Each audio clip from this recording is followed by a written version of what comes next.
আমরা চলে যাব আরও একটি ঘটনায়, এবং এই ঘটনাটি আমাদের সাথে শেয়ার করবেন ফারনান। এবং ফারনান এসেছেন পুরান ঢাকা থেকে। তার কাছে আমি তার সেই ভয়ঙ্কর ঘটনাটা, যেটা আমি শুনেছি আর কি, সেই ঘটনাটা শুনে ফেলি। হ্যালো লিসেনার্স, আমি ফারনান পুরান ঢাকা থেকে এসেছি। আর প্রথমেই রাসেল ভাই এবং মাসুম ভাইকে আমি জানাচ্ছি নতুন বছরের অনেক শুভেচ্ছা, এবং সেই সাথে রেডিও 40 যারা লিসেনার্স আছেন এবং ভূত এফএম যারা লিসেনার্স, তাদের সবাইকে জানাচ্ছি অনেক অনেক হ্যাপি নিউ ইয়ার। তো আজকে আমি সর্বপ্রথম যে ঘটনাটা শেয়ার করব সেটা হচ্ছে আমাদের পুরনো ঢাকার একটা ঘটনা, এবং একটা বাসার সাথে রিলেটেড এই ঘটনাটা। এবং এই বাসাটা এখন বর্তমানে কোথায় আছে সেটা এক্স্যাক্টলি আমি ঠিক জানি না, হয়তো বা সেটা শাঁখারীবাজার অথবা তাঁতীবাজারের কোনো একটা জায়গায় এখনো বাসাটা রয়েছে। কিন্তু বর্তমানে বাসাটা একটা 4তলা বিল্ডিং, কিন্তু এর আগে বাসাটা একটা অনেক পুরনো একটা বাসা ছিল, এবং সেটাকে ভেঙে তারা এখনকার অবস্থায় নিয়ে আসে। আর এই বাসার মালিক যে ছিল, এখনো অবশ্য মালিক আছে সেটার, উনি হচ্ছেন একজন পুরনো হিন্দু জমিদার। তো উনি ছিলেন একজন হিন্দু জমিদার, এবং ওনাদের বাসাটা যখন প্রথমে পুরনো ছিল কনস্ট্রাকশন করানোর আগে, তখন এই বাসাটার একটা স্পেসিফিক নাম সবাই জানতো, এবং এই বাসাটার নাম ছিল যে মন্দির আলা বাড়ি। কেননা বাসাটা অনেক পুরনো, অনেক দেয়ালগুলো অনেক পুরনো ছিল, দেখতেও প্রায় ব্রিটিশ আমলের বাসাগুলোর মতো ছিল। এবং সব থেকে যেটা মানে দেখার বিষয় ছিল সেটা ছিল যে মানে ছাদের উপরে, 3তলা ছাদের উপরে যে ওদের যে চিলেকোঠা ছিল সেটার উপরে মানে 4টা গম্বুজের মতো ছিল, সেটা ঠিক মন্দিরের মতো। এই জন্য অনেকেই সেই বাসাটাকে মন্দির আলা বাড়ি নামেও ডাকতো।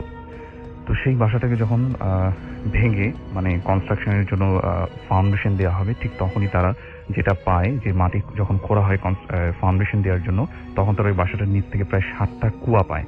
এবং সব থেকে অবাক বিষয় ছিল, প্রত্যেকটা কুয়াই ছিল তখন জীবন্ত। এত পুরনো দিনের বাড়ি, মানে জীবন্ত কুয়া পাওয়াটা মানে একটা অবাক বিষয় ছিল। এবং প্রত্যেকটা কুয়া থেকে নাকি প্রচুর পানি বেরোচ্ছিল। তো তারা তারপর এই কুয়াগুলোকে মানে মাটি দিয়ে ভরাট করে পরে সেখানে একটা বর্তমানে যে বিল্ডিং সেটাকে দাঁড় করায়। তো যখন এই বাসাটাকে ফার্স্টে বানানো হয়, তারপর যে বাসার যে মালিক, যে হিন্দু জমিদার ছিলেন, তারা সবাই বাসায় উঠে স্থায়ীভাবে থাকা শুরু করে। তো প্রথমেই বেশ কয়েকদিন মানে কোনো সমস্যা হয়নি, বাসায় সব ঠিকই ছিল। কিন্তু একদিন হঠাৎ করে যে বাসার যে ওনার, সে হঠাৎ করে রাতে একটা অদ্ভুত স্বপ্ন দেখা শুরু করলো। এবং সেই স্বপ্নটা এরকম ছিল যে সেই তার বাসার যে 4তলার ছাদ, সেখান থেকে প্রত্যেকদিন রাতেই নাকি দেখতো যে তাকে কেউ একজন মানে গলা চেপে ছাদ থেকে ফেলে দিচ্ছে। এবং সেটা ছিল অনেক ছোট্ট একটা বামুনের মতো মানুষ, এবং তাকে গলা চেপে ফেলে দিত এবং তাকে বলতো যে তুমি কাজটা ভালো করোনি। তো এরকম সে প্রায় অনেক দিন, প্রায় 7 থেকে 8 দিন একই স্বপ্ন বারবার দেখতো। কিন্তু তখন সে বুঝতো যে মানে হয়তো বা কোনো রিজন আছে এটার পিছনে, কেননা এই বাসাটা অনেক পুরনো দিনের ছিল, এবং তাদের যে বাপ দাদার যে মানে কোনো একটা হয়তো সমস্যা আগে থাকতেই পারে। তো তারপর সে যেটা করলো যে বাসায় অনেক পুরোহিত ডেকে আনলো, তারপরে সে বাসায় অনেক পুজো দিল। কিন্তু তারপরে যেটা হলো যে এই স্বপ্নটার সাথে দেখা বন্ধ ঠিকই হলো, মানে সে আর এই স্বপ্নটা দেখলো না ঠিকই, কিন্তু কিছুদিন পর পর বাসার যে যারা যারা সদস্য ছিল, তারা মানে হুটহাট করে কিছু ছোটখাটো অদ্ভুত অদ্ভুত জিনিস বাসায় দেখতো।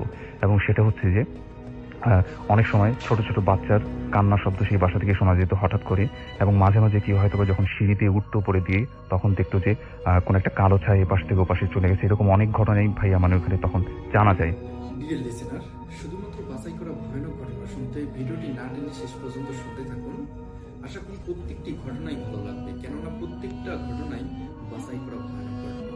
ভূত এফএমের যত ভয়ানক ঘটনা আছে, প্রত্যেকটি ঘটনাই আপনারা এই চ্যানেলের মধ্যে শুনতে পারবেন, শুধুমাত্র বাছাইকৃত ভয়ানক ঘটনা। ডিয়ার লিসেনার, আপনারা যারা প্রতিনিয়ত বাছাই করা ভয়ানক ঘটনা শুনতে ইচ্ছুক, তারা অবশ্যই এই চ্যানেলটি সাবস্ক্রাইব করে নেবেন। তাহলে চলুন এই ভিডিওর মধ্যে একটি লাইক দিয়ে আমরা শেষ পর্যন্ত প্রত্যেকটি ঘটনা শুনে আসি। ওই বাসাটার মানুষ যারা ছিল তারা দেখতো।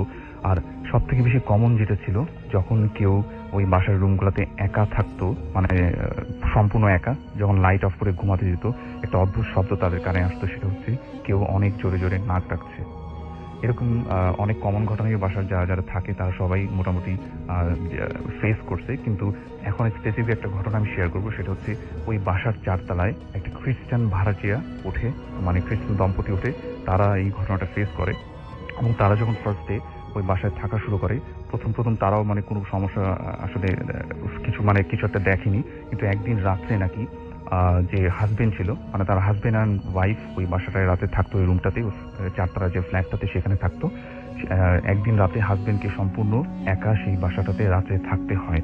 তো ঠিক যখন সে রাত্রে মানে তার রুমে ঘুমিয়েছিল, তখন প্রায় গভীর রাত্রের দিকে সে একটা অদ্ভুত শব্দ তার কানে আসতো। সেটা হচ্ছে যে হঠাৎ করে মানে পানি পড়া শব্দ, ঝপঝপ ঝপঝপ করে পানি পড়া শব্দ। তখন সে চিন্তা করলো এত রাত্রে মানে পানি কোত্থেকে আসবে।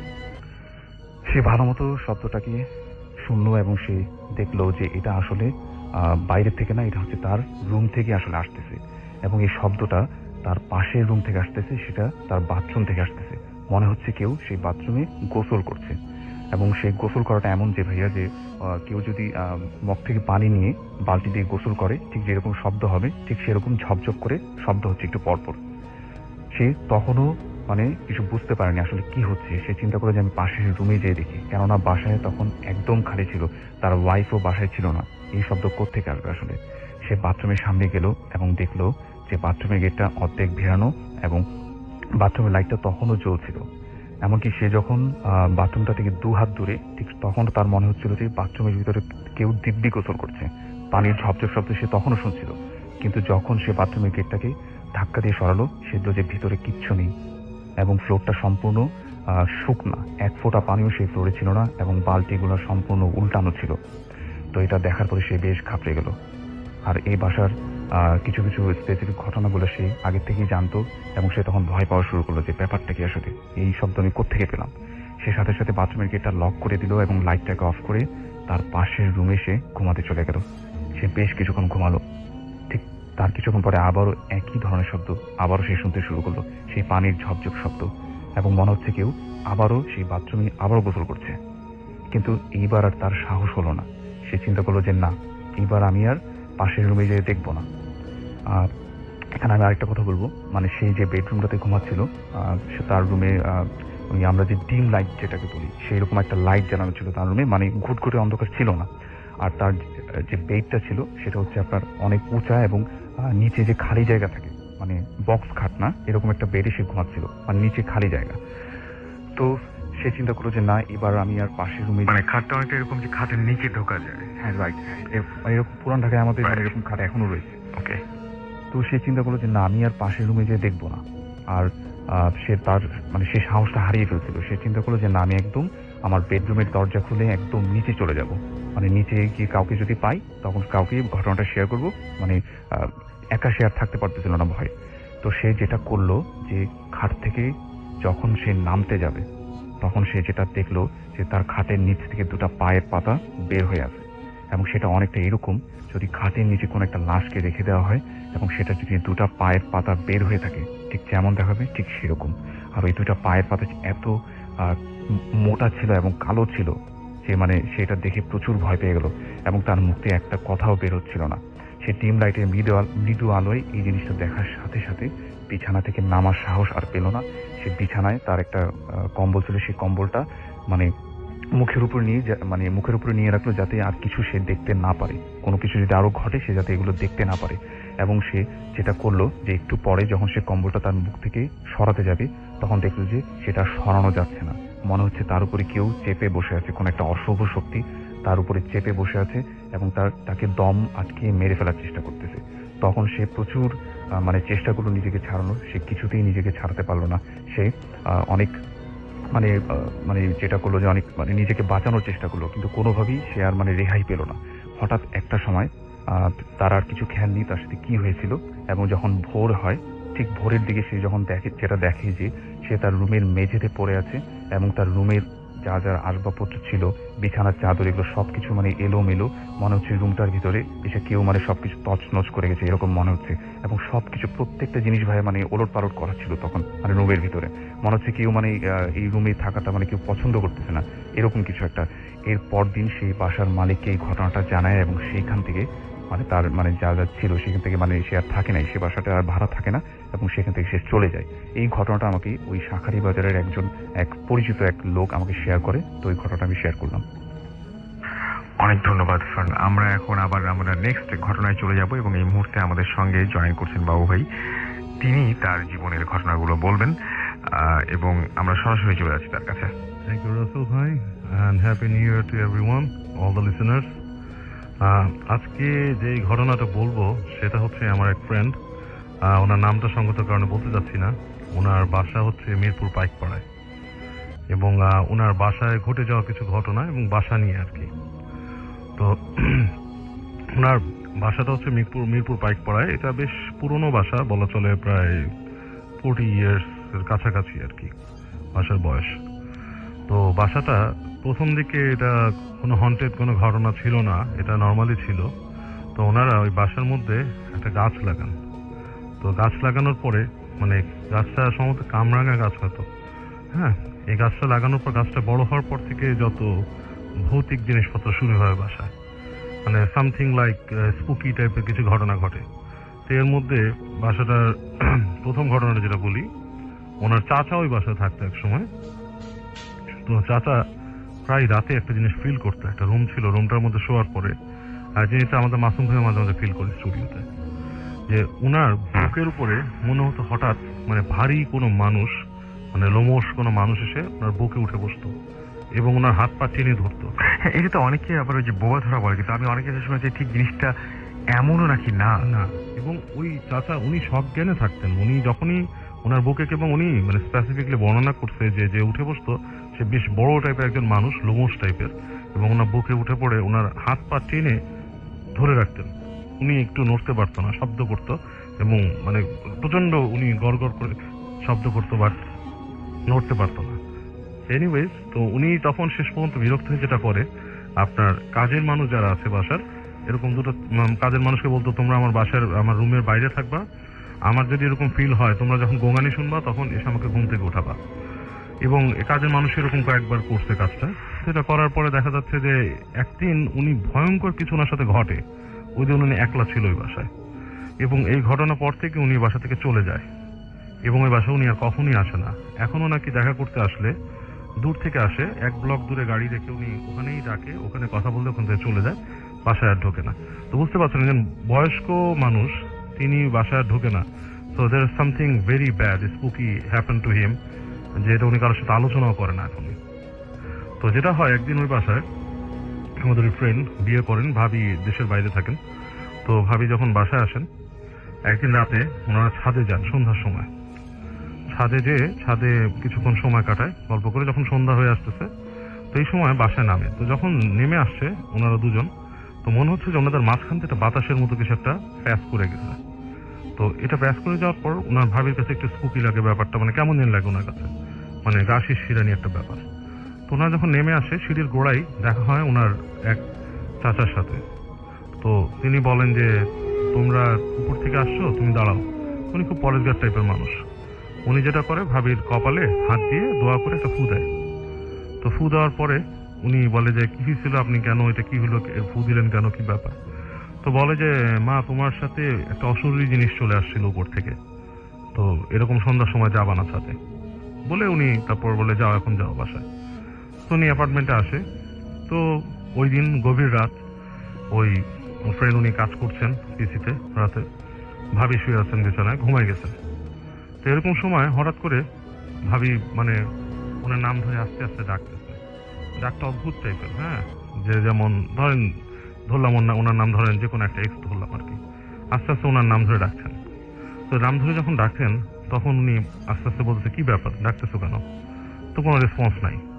তো উনি একসময় ওই ইসের থেকে, চেয়ার থেকে উঠে যেয়ে ভাবির কাছে যায়, যে বলে, কি ব্যাপার, ডাকতেছে কেন? তখন ভাবি মানে ধাপ করে চোখ মেলে, এবং চোখ মেলাটা খুব অস্বাভাবিক, যেমন একটা মানুষ যেটা হঠাৎ শুয়ে থেকে চোখ মেলে, ঠিক সেভাবে চোখটা মেলে। মেয়েটে উনি শুদ্ধ ভাষায় কথা বলতেন সবসময়, উনি ঠিক অশুদ্ধ টাইপের ভাষায়, মানে যেটা কলিক্যাল যে টাঙে আমরা কথা বলি, বলে যে, আমাকে ডাকছো কেন, উঠালে কেন ঘুম থেকে, এবং গলার টোনটাই ডিফারেন্ট। তো উনি বেশ থতমত খেয়ে যায়। বলে, কি ব্যাপার? এবং এতটুকু কথা বলে ভাবি আর কোনো কথা বলতে থাকে না, চুপ করে আসছে, তাকায় আসছে।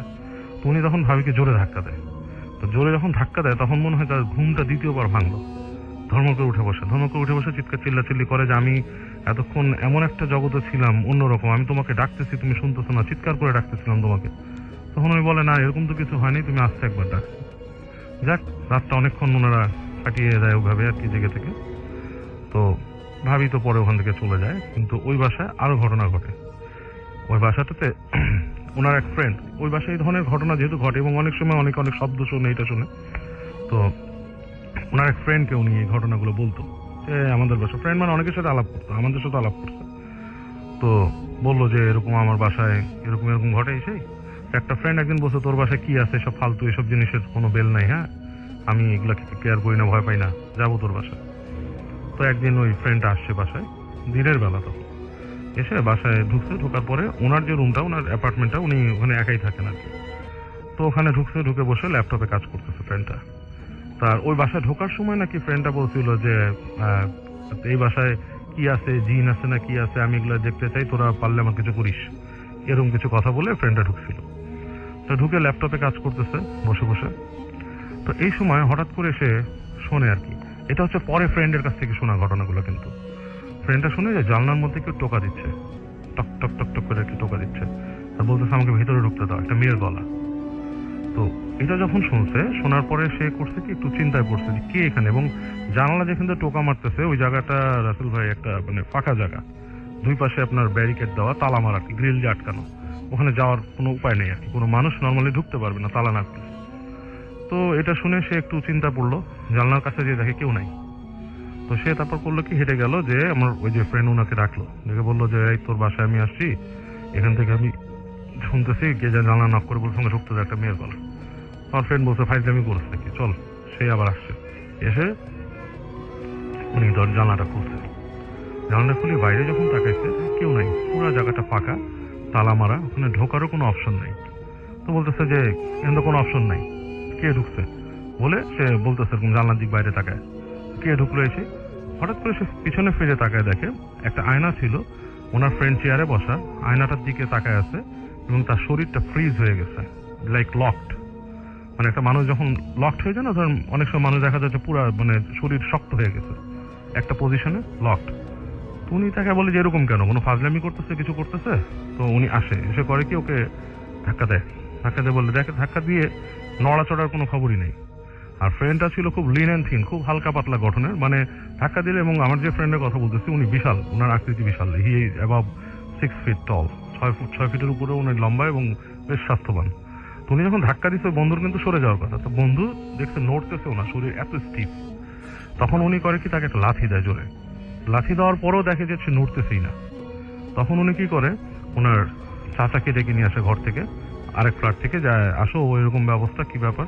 তো দুইজনে মিলে নাকি তাকে উঁচাও করতে পারেনি, কোনো মতো ছেঁচড়ায় আপনার ড্রয়িং রুমে নিয়ে আসে, লিভিং রুমে নিয়ে এসে বসায়। তখন তাকে ওই যে অনেক করা হয়, দোয়া পড়ে ফু দেয়, পানি ছিটায়, ইতি করার পর আস্তে আস্তে আস্তে এক সময় তার সে হুঁশ ফিরছে, কিন্তু সে কথা বলতে পারতেছে না, সে ইশারায় বোঝাচ্ছে যে সে কথা বলতে পারতেছে না। এই অবস্থায় তাকে অনেক দোয়া টোয়া পড়ে ফু দেয়, পানি খাওয়ায়, তখন তার হুঁশ আসে। তখন জিজ্ঞেস করে যে কি ব্যাপার, তুই এরকম হয়েছিলি কেন।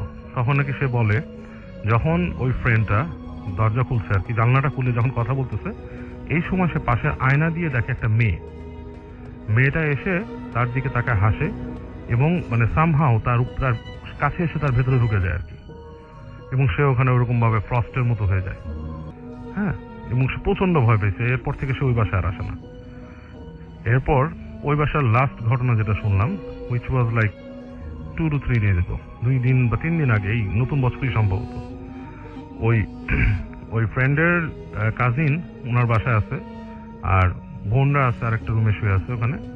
তো রাতের বেলা ওনার কাজিনকে, ছোট স্কুলে পড়ে, ওকে বলতেছে যে you know what, I can sense jinn. রাতের বেলা ঘুমানোর আগে বলতেছে আই ক্যান সেন্স জিন, আমার মনে হচ্ছে এখানে জিন আছে।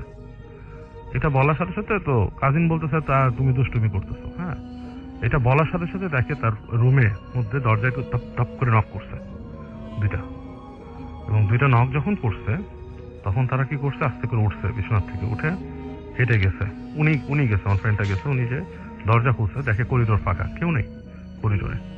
তো আরেক রুমে বোনরা শুয়েছিল, তাদেরকে জিজ্ঞেস করছে, তারা একদম ঘুমে বেঘর, তারা উঠেই নেই। কাজিন ভয়ের চোটে বলছে আমি এখানে থাকবো না তোমার সাথে, তোমার এখানে ভয়ের ব্যাপার স্যাপার আছে, আমি তোমার আপুর রুমে যা শুকো। তো ও করছে কি, সেই ওদের রুমে গেছে, যে ওই আপুর হাজবেন্ড ছিল, ওনাদের সাথে থাকার জন্য রুমে ঢুকছে। উনি ওদেরকে ঢোকায় দিয়ে যখন আবার ব্যাক করে রুমে আসছে, রুমে এসে গেটটা লাগানোর সাথে সাথে দেখে আবার ধুপ ধুপ করে নক দরজার মধ্যে। উনি ভয়ের চোটে ভয়ও পাইছে, আবার দরজা খুলছে সাথে সাথে, দরজাটা খোলার সাথে সাথে কেউ নাই, করিডোর ফাঁকা। উনি তাড়াতাড়ি দরজা লাগাই দিয়ে শুয়ে পড়ছে। এটা হচ্ছে লেটেস্ট ঘটনা, এই 2 দিন আগে ঘটছে ঘটনাটা। তো তো এরকম প্রায় ঘটে এবং উনি বলছে যে কেউ যদি আসতে চান, আমাদেরকেও বলছে you guys are most welcome to come and investigate or কেউ যদি আসতে চায়, দেখতে চায়, সে ওয়েলকাম বাসা আসার জন্য। হ্যাঁ অবশ্যই। He can go and stay there. Okay, so অনেক ইন্টারেস্টিং। আমরা চলে যাচ্ছি আবার ফারনানের কাছে তার আর একটি ঘটনা শোনার জন্য।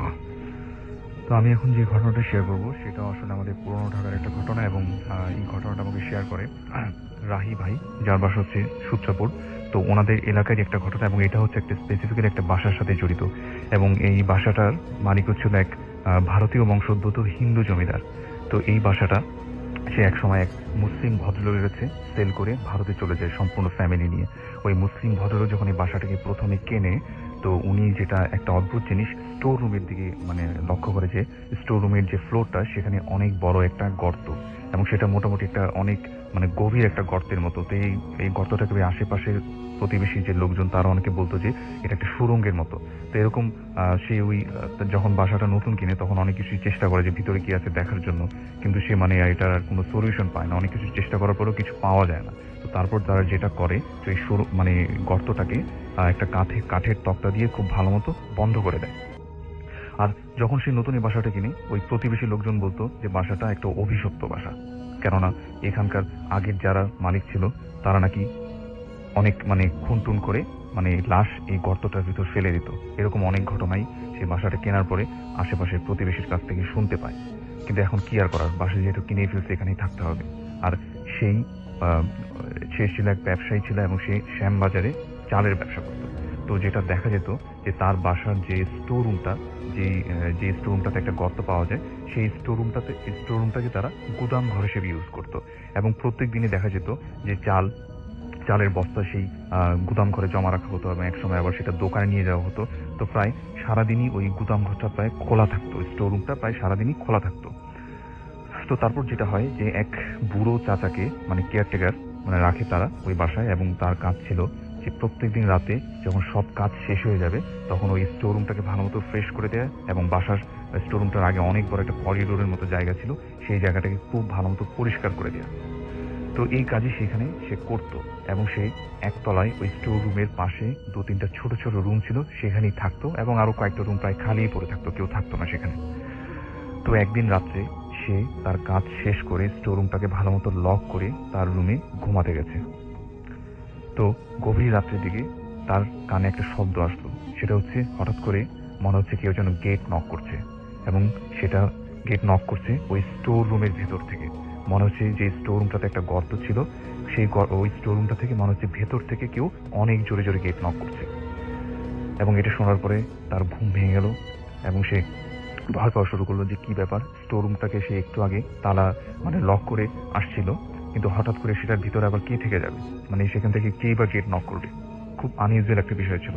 এবং সে নাকি ওই যে বিশাল বড় করিডোরটা ছিল সেখানেও কিছু অদ্ভুত অদ্ভুত শব্দ শুনতে পেত, এবং সেটা হচ্ছে অনেকটা কেউ যদি লাঠিতে ভর দিয়ে হাঁটে, মানে কারো যদি পা খোড়া থাকে এবং লাঠিতে ভর দিয়ে হাঁটে, এরকম ঠুকঠাক একটা শব্দ হয় রাতের বেলা, ঠিক সেরকম একটা শব্দ সে শুনতে পেত। মনে হচ্ছে করিডোরের এপাশ থেকে ওপাশে এবং ওপাশ থেকে এপাশে কেউ হাঁটে।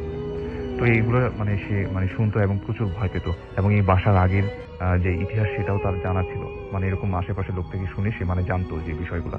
তো তখন মানে সে তার সাহস হতো না যে রুমের দরজাটা খুলে দেখবে যে কে হাঁটে আসলে। সে প্রচুর ভয় পেয়ে যেত এভাবে, প্রায় মোটামুটি রেগুলারে সেরকম কিছু একটা শব্দ সে শুনতে পেত প্রত্যেকদিন রাতে।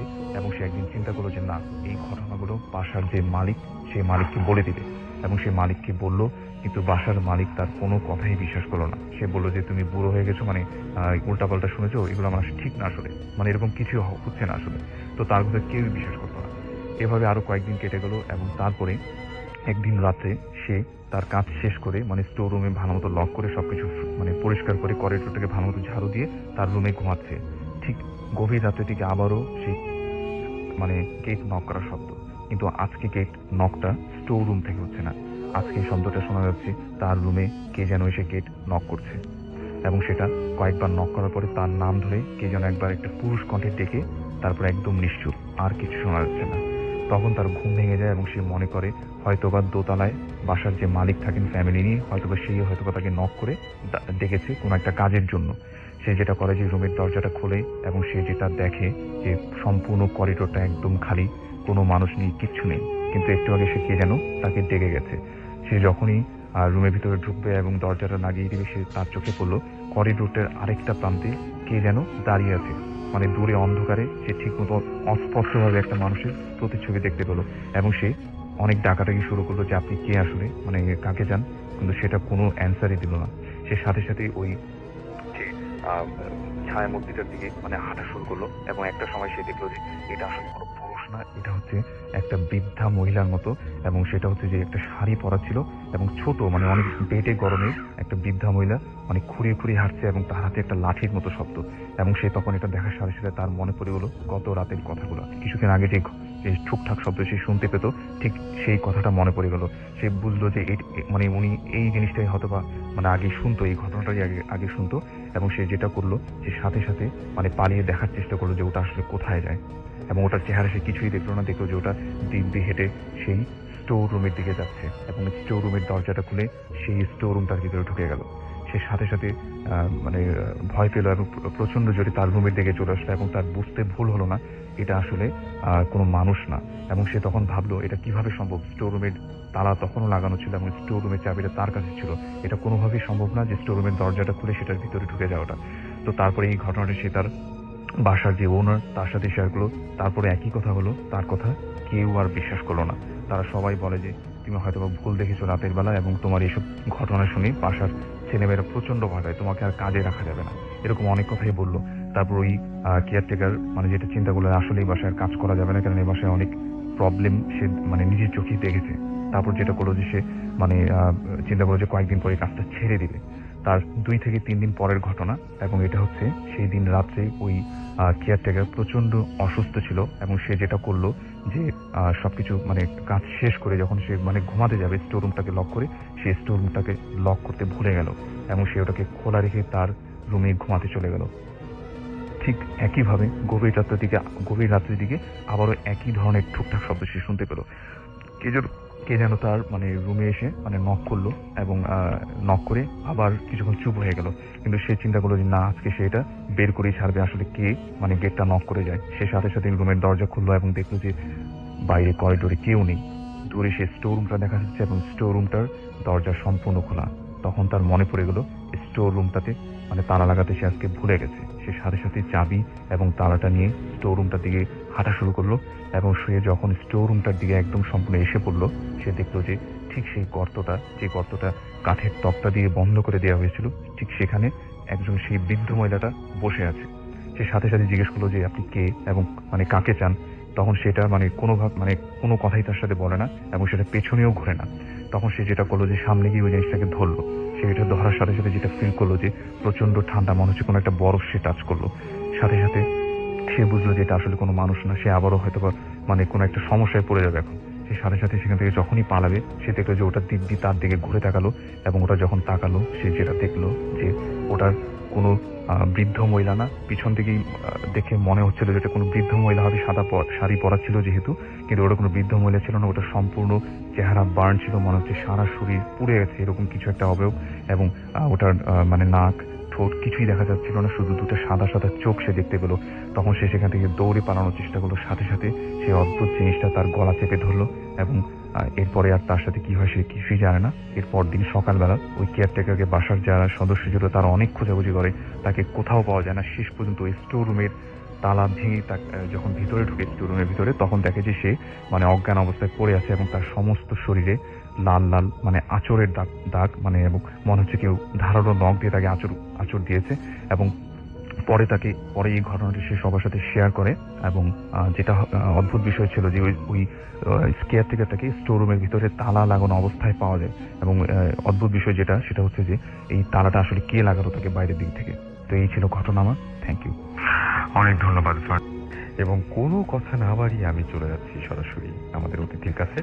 সঙ্গে আছেন আলিফ, এবং তার কাছে একটা ঘটনা শুনবো আমরা।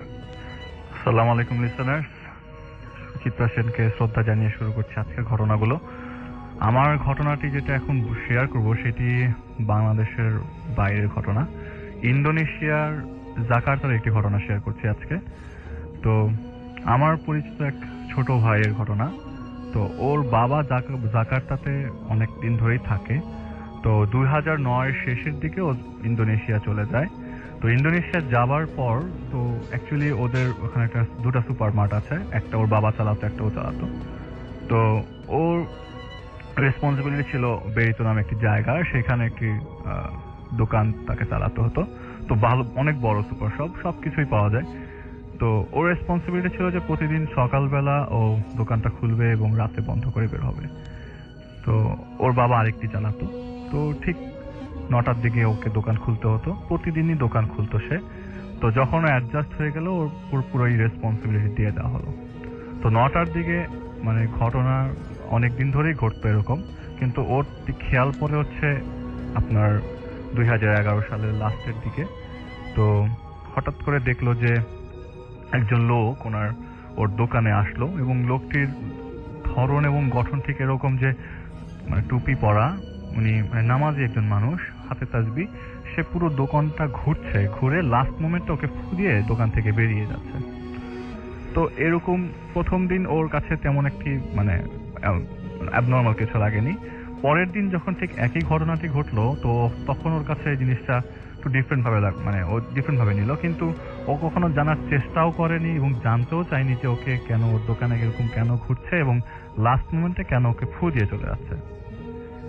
তো এরকম প্রায় 15 থেকে 20 দিন হয়। তো প্রতিদিনই একই ঘটনা ঘটতে থাকে। তো ওই দিনের পরে প্রায় 1 মাস পর ওর বাসায় একটি সমস্যা হয়। বাংলাদেশ থেকেই সমস্যাটা যায় ইন্দোনেশিয়া ইনভলভ হয়ে যায়। বাবার সাথে এক রকমের ঝগড়াঝাটি করে সে বাসা থেকে বেরিয়ে পড়ে ঘটনার দিন।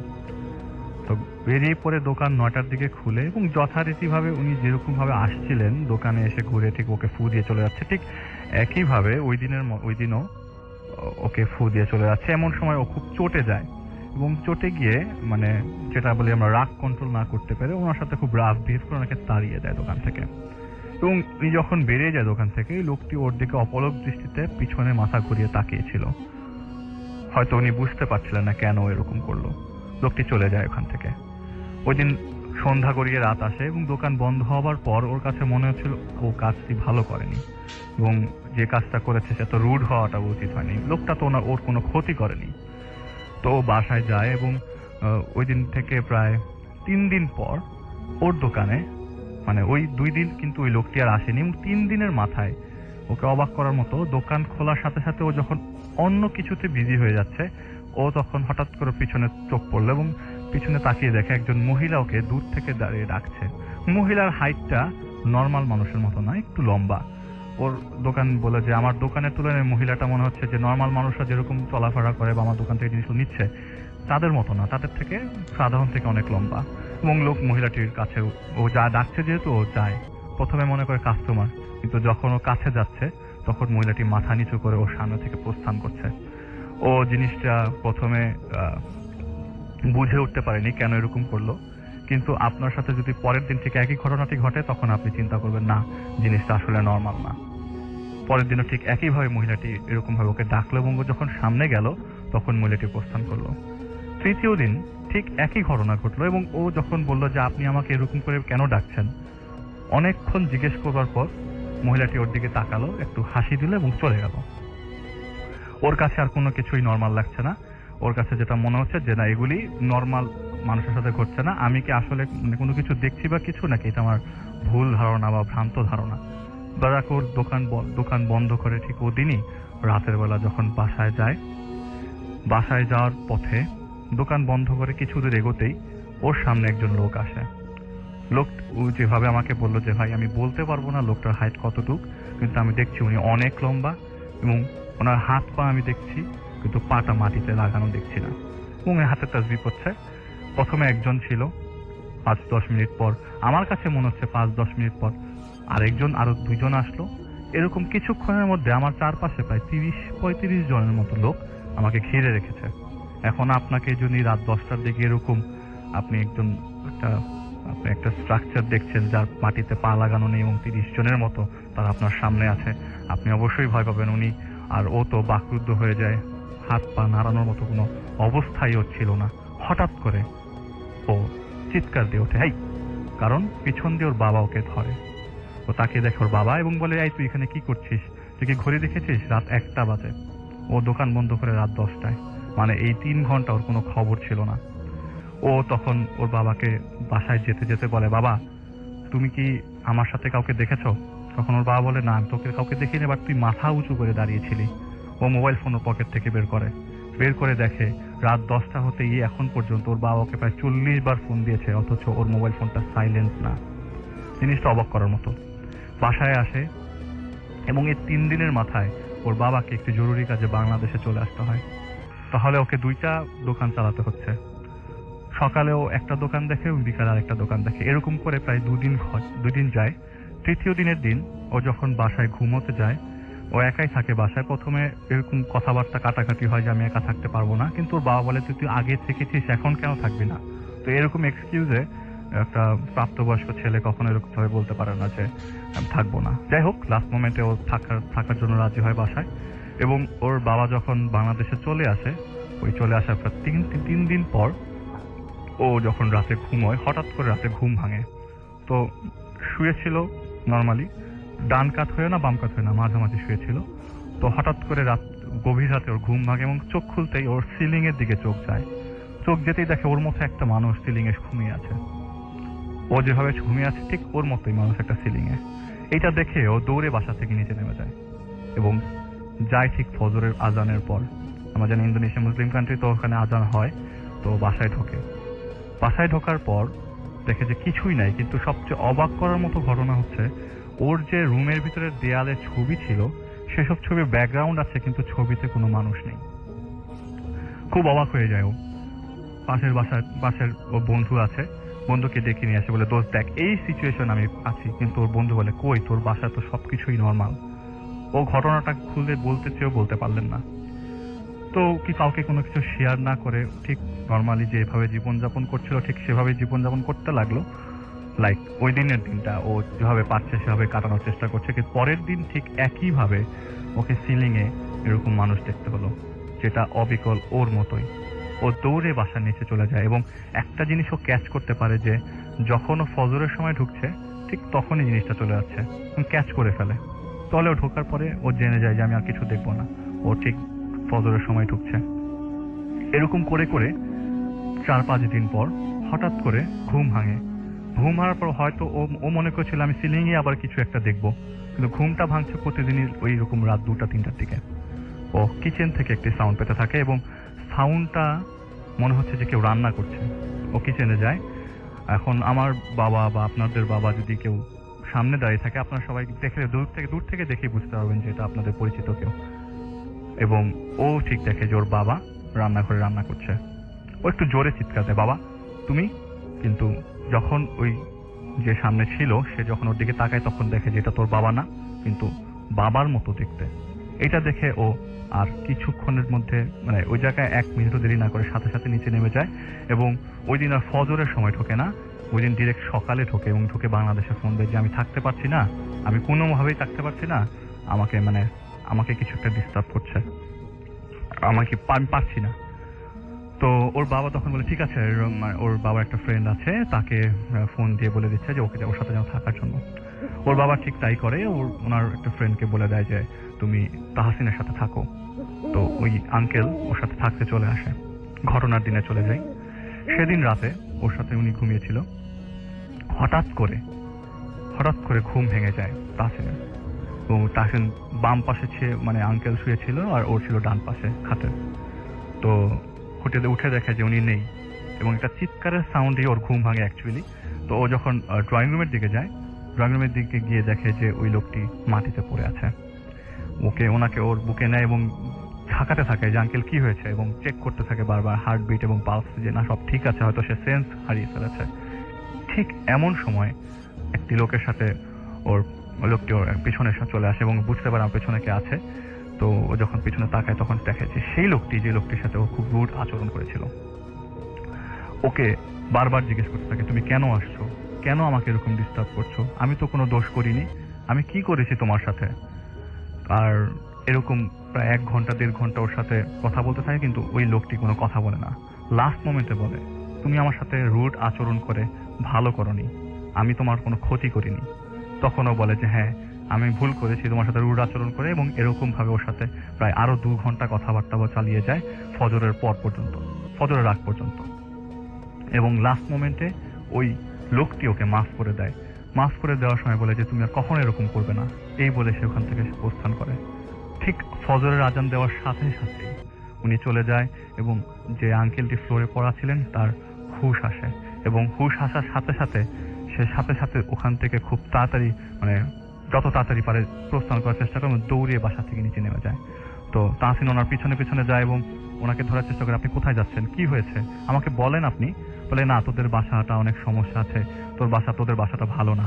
আমি যখন রাতের বেলা মানে বাথরুম করার জন্য উঠি, বাথরুমে ঢোকার পর দেখি যে একজন মানুষ আমার সামনে দাঁড়িয়ে আছে, তার মাথাটা আমি দেখতে পাচ্ছি না, মাথাটা সিলিং এর উপরে। এই দেখে আমি এক দৌড় দিয়ে তোদের ড্রয়িং রুমে যাই। ড্রয়িং রুমে যাওয়ার পরে দেখি তোদের সোফায় প্রায় 10 জনের মতো বসে আছে, আর মাটিতে বসে আছে আরো 20 থেকে 30 জন, সবাই তসবিহ পড়ছে। আমি এটা দেখে আর মানে আমি আর কিছু কন্ট্রোল করতে পারিনি এবং সেন্স হারিয়ে ফেলি, এবং এরপরে আমার আর কিছুই মনে নেই। তখনও বুঝতে পারে যে হয়তো এটাই একটা কারণ ছিল ওনাকে সেন্স লেস করবার পর যেন ওর সাথে ওই লোকটি কথা বলতে পারে। এরপরে ও জেনে গেছে যে ওই লোকটি ওকে মাফ করে দেয়, তারপরও এখনো ওর সমাজে মনে হয় যে ওই লোকটি আসে এবং দোকান যখন খোলে প্রায় সময় সেই লোকটিকে দেখে, কিন্তু এরকম ঝামেলা আর ওর সাথে ঘটেনি রাসেল ভাই। অনেক ধন্যবাদ, এবং তার মুখেই শুনবো তার জীবনের ঘটনা। প্রথমে জানতে চাইবো আপনার নাম এবং আপনার পরিচয়। জি, আমার নাম বশির, আমি এসেছি কলেজ গেট, টুঙ্গি কলেজ গেট থেকে, মূলত আমার দেশের বাড়ি নড়াইল। ওকে, আমি যে ঘটনা বলবো সে ঘটনাটা আপনি কি করেন একটু বলবেন তাহলে? আমি মূলত একজন পেশাজীবী ড্রাইভার। ওকে, আমার ঘটনা ঘটে ময়মনসিংহ জেলার 30 উপজেলা। যে ঘটনাটা ঠিক আমার সাথেই ঘটে সেদিনকে রাত্রে সবচেয়ে ভয়ঙ্কর ঘটনা। যে ঘটনাটা আমি আজও মনে রাখতে পারি বা আজও আমার মনে আছে, ঠিক সেইভাবে যাই হোক আমি ঘটনায় চলে যাই। আমি ঠিক শ্যামলীর একটা রেন্টেকার অফিস থেকে আমি ময়মনসিংহ জেলার 30 উপজেলায় একটা বিয়ের ভাড়াতে যাই। যে বিয়ের ভাড়ার যে চিলিপটা বা বুকিং চিলিপটা বলা হয়, সেই চিলিপে যে নাম্বারটা থাকে সেই লোকটাকে আমি ফোন দিই। ফোন দেওয়ার পরে যেটা হয়, সেই লোকটা আমাকে বলে যে আপনি কি ড্রাইভার বশির বলছেন? আমি তখন বলি হ্যাঁ, আমি ড্রাইভার বশির বলছি। তখন যেটা হয় যে আমি বলি তাকে যে ভাই আপনি আমার নাম জানেন কিভাবে? তখন সে বলে যে রেন্টেকার অফিস থেকে ঠিক আমার নামটা বলে দিয়েছিল। তখন আমি কিছু মনে না করি। তখন যেটা হয় যে সে বলে যে ভাই আপনি ঠিক 4টা 4:30টার ভিতরে খামার বাড়িতে থেকেন। আমি তখন 4:30টার ভিতরেই আমি খামার বাড়িতে চলে যাই। ঠিক উনি 5টা, সোয়া 5টার ভিতরে আমার কাছে আসে 3 জন লোক নিয়ে। উনি ঠিক এসে বলে চলেন এবার ময়মনসিংহ যাওয়া যাক। উনি আসার পরে উত্তরাতে গেলে আমাকে বলে যে ভাই আপনি আব্দুল্লাহপুর ব্রিজের কাছে রাখেন। রাখার পরে যেটা হয় আমি ওনাকে বলি যে ভাই আমি রোজা আছি, রমজান মাস ছিল, আমি তো রোজা রাখছি, আমাকে ইফতারি করার একটু সময় দিন। তখন যেটা হয় উনি আমাকে বলে যে ভাই আপনাকে আমরা ইফতারি করাবো। যাই হোক, ওই কথা বলার পরে কিছুক্ষণ পরে দেখা যায় যে উনি ইফতারি কিনে নিয়ে এসে আমাকে বলে ভাই আমি তো আসলে একজন হিন্দু মানুষ, আপনি কি আমার ইফতারি গ্রহণ করবেন? তা আমি তাকে বলি যে ভাই হিন্দু আর মুসলমান বলে কোনো কথা নেই, ইফতারি তো ইফতারি। যে কিনে দিলে কিছুক্ষণ পরে দেখা যায় তাদের কিছু লোক আসে, আসার পরে বলে যে ভাই এবার আপনি চলেন। গাড়ি চালানো অবস্থায় নামাজের টাইমে বা ইফতারির টাইমে আমার ইফতারিটা আমি গাড়িতে থাকা অবস্থায় করে নিই, স্ট্যাকিং থাকা অবস্থায়। গাজীপুর চৌরাস্তা গেলে বলে ভাই বা পাশে মার্কেটের সামনে রাখেন, আমাদের কিছু কেনাকাটা আছে, সেই কেনাকাটাগুলো সারবো। আমি ওখানে রাখার পরে কেনাকাটা করে এসে গাড়িতে যখন উঠে আমি বলি ভাই আপনাদের বিয়ে কার? তখন যে লোকটার বিয়ে সেই লোকটাই আমাকে বলে যে ওখানে গেলেই দেখতে পাবেন বিয়ে কার। আমি কিছুই না বলে আমি চলে যাই ঠিক 30 সালে যাই। চৌরাস্তা পার হলে একটু সামনে যে বাঁদিকে একটা স্কুল থাকে, ডান দিকে থাকে রাস্তা, সেই রাস্তা দিকে আমি ঢুকি। যে রাস্তাটা থাকে অনেকটা চাপা, সেখান থেকে ঢোকার পরে কিছু দূর যাওয়ার পরে দেখা যায় যে পাকা রাস্তাটা শেষ, কিন্তু যেটা হয় সামনে সেটা হচ্ছে একটা কাঁচা রাস্তা। যে রাস্তাটা স্থানীয় কিছু লোক বা কিছু সিটি কর্পোরেশনের লোক ঘোরাঘুরি করতেছিল পাকা করার জন্য। আমি আমার গাড়ির লোকজনকে বললাম যে ভাই এই রাস্তা দিয়ে গাড়ি ঢোকালে যদি কোনো কারণে বৃষ্টি হয় তাহলে আমার গাড়িটা আর ওঠানো সম্ভব হবে না, আমি এই রাস্তায় যেতে পারবো না। তখন তারা আমাকে বলে যে আপনারা যাবেন কোন জায়গায়? স্থানীয় কিছু লোক। তখন তারা বলে যে আমরা অমুক গ্রামে তমুকের বাড়িতে যাব বিয়েতে। যাই হোক, স্থানীয় লোকজন তা বলে যে ভাই আপনারা যেতে পারবেন, সামনে যায় কিছু একটা, সামনে যায় কি একটা বাজার আছে, বাজারটার ওপারে যেতে পারবেন না? যাই হোক, আপনারা যেতে পারবেন, সারাদিন এই রাস্তা দিয়ে গাড়ি যাওয়া আসা করছে, যেতে পারবেন। আমি চিন্তা ভাবনা করলাম নতুন বউ নিয়ে আসবে, আমার গাড়িটাতে আনতে না পারলে হয়তো হাঁটায় আনলে অসুবিধা হবে। আমি এটা চিন্তা ভাবনা করে ঠিক গাড়িটা ওখান দিয়ে আমি ঢুকাই দিই। ঢুকাই দেওয়ার পরে ওনাদেরকে হাঁটাই দিয়ে আমি গাড়িটা নিয়ে যেয়ে দেখি যে ছোট একটা ব্রিজ থাকে, ব্রিজের পরেই বাজার, বাজারের আগে যে কাদা, সেই কাদার টুপকি গাড়ি যাওয়া কোনোভাবেই সম্ভব ছিল না। যাই হোক, বিয়ে বাড়ির লোকজন এসে আমাকে বলে, ভাই আপনি গাড়িটা এখানেই ঘুরে রাখেন, আমাদের বাড়ির লাইটিং ওই যে দেখা যায়, হ্যাঁ আপনি এখানেই রাখতে পারেন। আমি গাড়িটা ঘুরে গাড়িটা যেখানে ঠিক রাখছি, ওখানে যেখানে রাখছি ওখানেই ডাইন পাশে যেখানে রাখিছি ওখানে মানুষজন আসা যাওয়া করতো। সেখানে আমার কাছে কেন যেন মনে হলো যে এখানে যদি আমি গাড়িটা রাখি তাহলে মানুষের যাতায়াতে খুব অসুবিধা হবে। আমি এটা চিন্তা ভাবনা করে আমি বাদিকে কাদার দিকে চাপিয়ে দিয়ে গাড়িটা রেখে আমি বসে থাকলাম গাড়ির ভিতরে। কিছুক্ষণ পরে দেখলাম যে বাজারের কিছু দোকানে সিডি টিভি বা মুভি চলতেছে। আমি মনে করি যে যাই বাজারে, যে আমি দোকানে সিডি টিভি দেখি বা মুভি দেখলে আমার কিছুটা সময় পার হবে। তখন ঠিক রাত 12টা এরকম বাজে।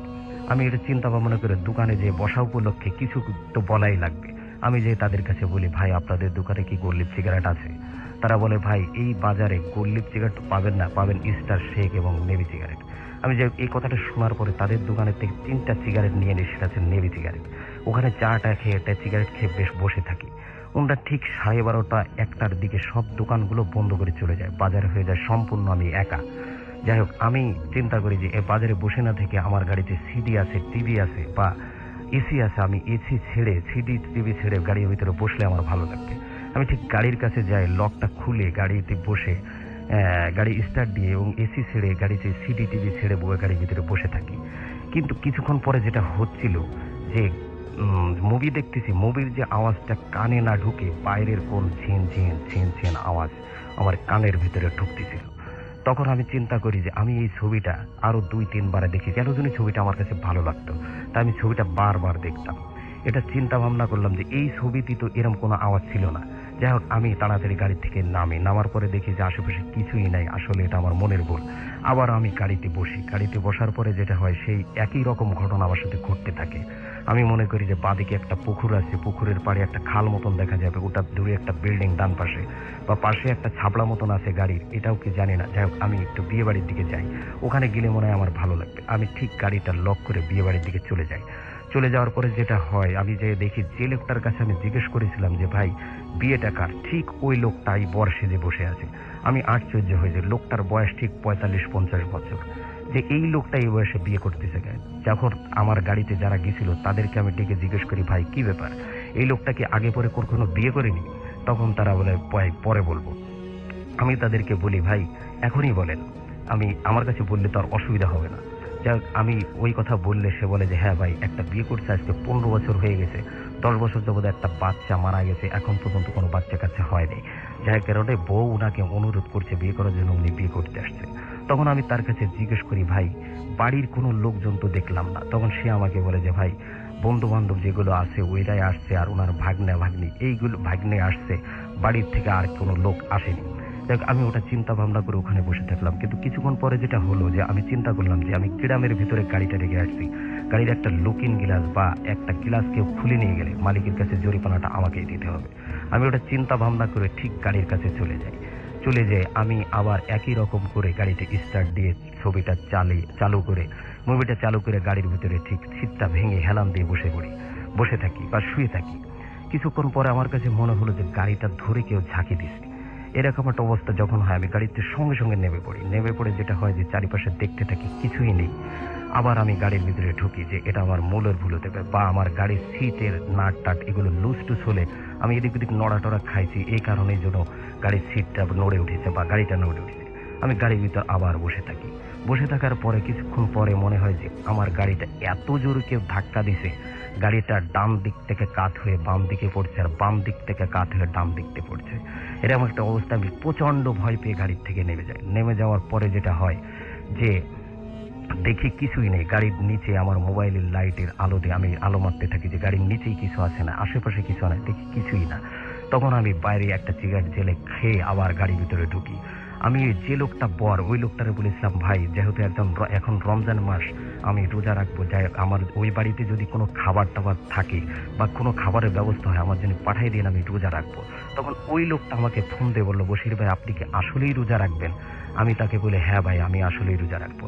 তা সে আমাকে বলে, ভাই আপনার জন্য আলাদা খাবার আছে, আপনি এসে খেয়ে যান। আমি বলি, ভাই আলাদা খাবার টাবার দরকার নেই, আপনি যেটা খাইছেন সেটা খালেও আমার হবে, যাই হোক আপনি খারাপ তো কিছু খাননি। তা বলে যে ঠিক আছে ভাই আপনি এসে খেয়ে যান। আমি বলি, ভাই আমি গাড়িটা রেখে যেতে পারবো না, আপনি ঠিক খাবারটা পাঠাই দেন আমার জন্য। আমি এটা চিন্তা ভাবনা করে গাড়িতেই বসে থাকলাম। তা কিছুক্ষণ পরে দেখলাম দুজন লোক বড় একটা প্লেট আর উপরে একটা প্লেট দিয়ে ঢাকা সেই খাবারটা আমাকে দিয়ে যায়। দিয়ে ওনারা দুজন চলে যায়। চলে যাওয়ার পরে যেটা হয় যে আমি গাড়িতে নিয়ে গাড়ির ভিতরে লাইটটা জ্বালায় হাতটা ধুয়ে রোজা রাখার জন্য আমি খাবারটা হাত দিই। কিন্তু যখন আমি খাবারটা হাত দিতে যাই তখন ঠিক রাত 12টা বা 1টা এরকম লোক, তখন রাত 2:30 বা 3টা এরকম একটা সময়, মানে সেহেরির শেষ সময়ের অবস্থাটা। যাই হোক আমি তাড়াহুড়ো করে খাবারটা হাত দিই, কিন্তু খাবারটার প্লেটটা উঁচু করে দেখি যে একটা ভাতের উপরে 5টা সবজি দেওয়া ছিল। সেটা ছিল বেগুন ভাজি, পটল ভাজি এবং মিষ্টি, দই, মুরগির মাংস। খাবারটার উপরে একটা ভাতের উপরে এতগুলো তরকারি দেখে আমার কাছে কেমন যেন ঘেন্না লাগতেছিল। যাই হোক আমি দেখলাম যে এদের বাড়িতে কি আর কোনো বাটি বুটি নেই যে খাবারটা আমাকে দিছে এভাবে, যে খাবারটা দেখে আমার খুব ঘেন্না লাগতেছে। যাই হোক আমি মনে করলাম যে আমাকে রোজা রাখতে হবে বা আমার রোজা রাখার দরকার, যাই হোক খাবারটা যে কোনোভাবে আমার খেয়ে রোজাটা রাখতে হবে। আমি চিন্তা করে বিসমিল্লাহ বলে আমি খাবারটা হাত দিই। হাত দেওয়ার পরে যেটা হয়, খাবারটা খাওয়া শুরু করলে আমার কাছে মনে হয় যে খাবারটার উপরে খুব ঘেন্না লাগতেছে বা খুব অসুস্থ লাগতেছে, খাবারটা আমার খেতে ইচ্ছে করছে না। আমি কেন যেন ডান দিকে তাকাই, দেখি গাড়ির ঠিক ডান পাশে ভয়ঙ্কর চুপ করে আমার দিকে তাকিয়ে একজন লোক দাঁড়িয়ে আছে। এটা আমি চিন্তা ভাবনা করলাম, কিন্তু কি আসলে সত্যি একজন লোক দাঁড়ায় আছে। আমি গ্লাসটা খুলে তার কাছে জিজ্ঞেস করলাম, ভাই আপনি কি বিয়ে বাড়ির কেউ? তখন সে বলল, হ্যাঁ আমি বিয়ে বাড়ির কেউ। আমি তখন চিন্তা করলাম যে লোকটা খাবার খাইছে কি না, দেখি জিজ্ঞেস করি, ভাই আপনি কি খাবার টাবার খাইছেন? তখন সে বলে যে না ভাই আমি খাবার টাবার খাইনি। তো আমি তাকে বলি, ভাই আসেন আমার কাছে যে খাবার আছে একজন মানুষের খাওয়ার সম্ভাবনা, আমার সাথে খাবারটা খান। তখন সে বলে যে না ভাই আপনি খান, আমি খাবো না। তখন আমি তাকে 2-3 বার বললে সে খাবারটা খেতে রাজি হয় এবং আমি তাকে গ্লাসটা খুলে গাড়ির দরজাটা খুলে দিয়ে বলি, ভিতরে আসার পাই, গাড়িতে এসি ছাড়া আছে, গাড়ির ভিতর ঠান্ডা আছে, খাবারটা এখানে বসেই খান।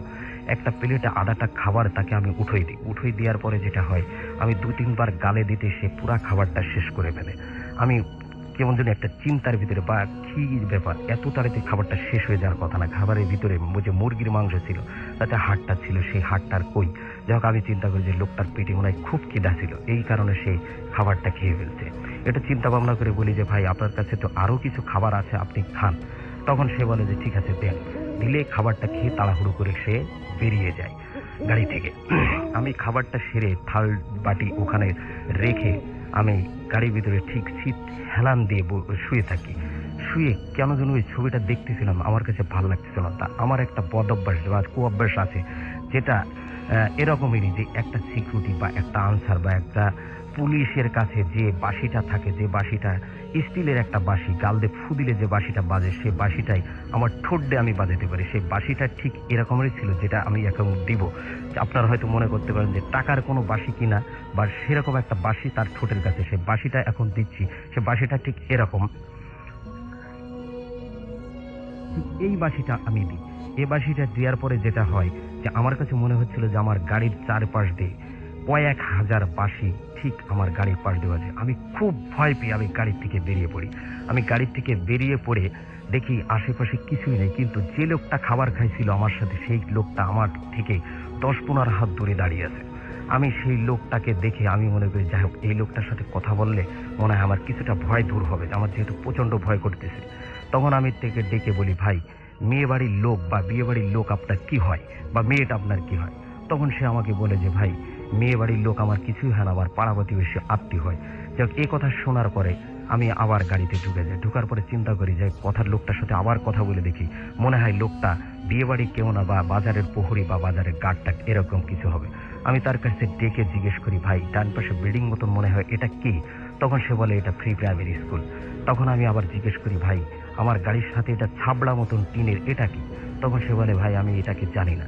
তখন আমি তার কাছে বলি যে ভাই, আপনি বললেন যে মেয়ে বাড়ির লোক আপনার আত্মীয় হয় বা আপনি এই গ্রামেই থাকেন, এটা বললেন, তা এটা কি আপনি জানেন না এই গ্রামের লোক?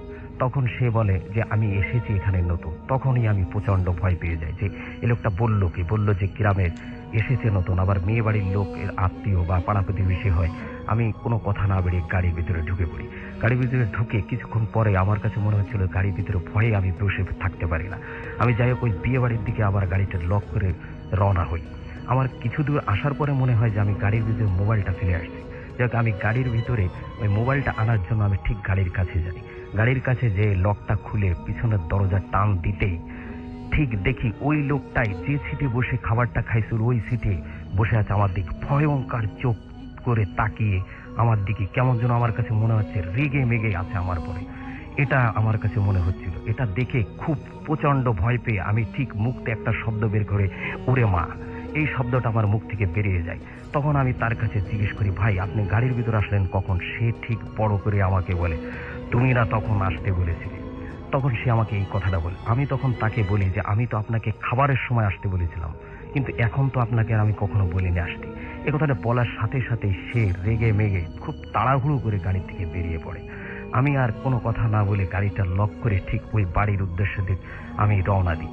সে পিছন থেকে ঠিক এভাবে আমাকে জোরে একটা ডাক দেয় ভয়ঙ্কর রূপে, যে আমাকে একা ফেলে কোথায় যাস? আমি ঘুরে পিছনের তার দিকে তাকিয়ে দেখি তার চেহারাটা পুরা লাল হয়ে আছে, যেটা আমি এখনো অনুভব করতে পারি যে চেহারাটা সেই রাতে আমি দেখেছিলাম। যাই হোক, সে আমার দিকে যখন লাল চোখ করে তাকিয়ে থাকে, সে আমাকে বলে যে তুমি যে খাবারটা খাওয়াইছো এটা কি কোনো মানুষের খাবার? আমি জানি না কেন এই কথাটা সে বলেছিল, সেই খাবারটার ভিতরে কি ছিল, কেন আমি সেই খাবারটা খাইছি। আমার কাছেও সেই খাবারটা ভাল লাগছিল, কিন্তু সেই কথাটা কেন বলছিল এখনো আমি সেটা বুঝতে পারি না, সেটা সেই জানে। যাই হোক, আমি তাকে বলি, কেন আপনি তো আমার সাথেই খাবারটা গাড়িতে বসে খাইছেন, আমিও খেলাম, বা এটা কি কোনো মানুষের খাবার? এটা একটা জানোয়ারের খাবার। যখনই ওই লোকটা ওই ধরনের কথাটা বললো, তখন আমার পেট মোড়ায় সঙ্গে সঙ্গে সেখানেই বমি হতে থাকে। আর আমি এত ক্লান্ত হয়ে পড়ি যে আমার হাঁটা চলার বা কোনো কথা বলার কোনো কায়দায় আমার কাছে থাকে না। যাই হোক, আমি ওনার দিকে তাকিয়ে আছি, তখন দেখি ওনার চোখ লাল এবং চেহারাটা পুরা লাল হয়ে গেছে। তখন আবার যে তার ভাষায় যে কথাটা বলে, সে কথাটা বলে যে তুই যেখানে গাড়ি রেখেছিস সেখানে তো আমার বসার জায়গা, তুই সেখানে গাড়ি রেখে বসে আছিস কেন? আমি কোনোই কথাই বলি না, কিন্তু আমি ওনার চেহারার দিকে তাকিয়ে থেকে আমি কাঁদতে থাকি। আমার চোখতে ঝরঝর করে পানি বেরিয়ে এসেছে। আমার কাছে মনে হচ্ছিল যে আমি 30 সাল থেকে আমি এই বউ আর বরকে নিয়ে মনে হয় ঢাকাতে আর ফিরে যেতে পারবো না। আমার গাড়ি সহ আমার লাশটা মানে এই গাড়িতেই আমাকে কেউ নিয়ে যেতে পারবে। এরকম একটা অবস্থা, আমি খুব কান্না করতে থাকি, যে কোনো কথা আমার মুখতে বা কোনো শব্দ আমার গাল দিয়ে বেরোচ্ছিল না। আমি কেমন যেন একটা প্যারালাইসিসের মানুষের মতন হয়ে গেছি, এরকম একটা অবস্থা আমার ভিতরে হতে থাকে। যাই হোক, আমি ওনার দিকে তাকিয়ে থাকতে থাকতে উনি দেখতে থাকি যে ঠিক উপরে উঠতে 1, 2, 3, 1 ফুট 1.5 ফুট উপরে উঠে গেল। আর উনি আস্তে আস্তে ছোট হতে থাকে। উনি যখন ছোট হতে থাকে, এত সাইজে ছোট হয়ে যায় যে উনি ঠিক 1 ফুট একটা বাচ্চা মানুষ যতটুকু অতটুকুই, কিন্তু চেহারাটা থাকে পুরো একজন বড় মানুষের মতন বা বড় একটা মাথার মতন। কিন্তু চেহারাটা এমন অবস্থায় হয় যে একটা পুরা মানুষ বা পুরা মুখ এখন পুড়িয়ে দিয়েছে এরকম ঝলসানো একটা যে মুখ, সেরকম হয়ে যায়। আর চোখ দুটো লাল টকটকে, মনে হচ্ছিল যে চোখতে রক্ত ঝরতেছে, সেই রক্ত আমার দিকে ছিটে আসতেছে। এইরকম দেখে আমি কেমন করে যেন আমার গলা দিয়ে এত জোরে একটা চিৎকার বেড়ে আমি ঠিক ওই বাড়ির দিকে রওনা দিই। ওই বাড়ির দিকে রওনা দেওয়ার পরে যেটা হয়, ওই বাড়ির যে বিয়ে বাড়ির যে গেটের যে লাইটিং করা থাকে, ওই লাইটিংয়ের তারের সাথে আমি পেঁচিয়ে ওখানেই পড়ে যাই। পড়ে যাওয়ার পরে যেটা হয় যে ওই বিয়ে বাড়ির লোকজন আমাকে এসে ধরলে আমি সেন্স থাকে, কিন্তু আমার কথা বলার কোনো অবস্থায় থাকে না, আমি কিছুই বলতে পারি না। ওনরা আমাকে মাথায় পানি টানি দেওয়ার পরে যে লোকটার বিয়ে হচ্ছিল সেই লোকটা এসে আমার কাছে বলে, বশির ভাই আপনার কি সমস্যা, কি হয়েছে? তখন আমি বলি যে ওখানে ভীষণ একটা ভয় পেয়ে আমি দৌড় মেরে এসে এখানে পড়ে গেছি। সংক্ষেপে তাকে আমি কথাটা বলি। তখন সে আমাকে বলে যে ভাই আপনাকে তো আসলে বলা হয়নি, বিয়ে বাড়ির লোকজন বললো যে ড্রাইভারটা যেখানে আছে সেখানে পাশে একটা পুকুরের পাড়ে আছে শ্মশান, যেখানে মানুষ টানুষ মারা গেলে সেখানে নিয়ে পোড়ায়, এই কথা আমাকে বলেছিল।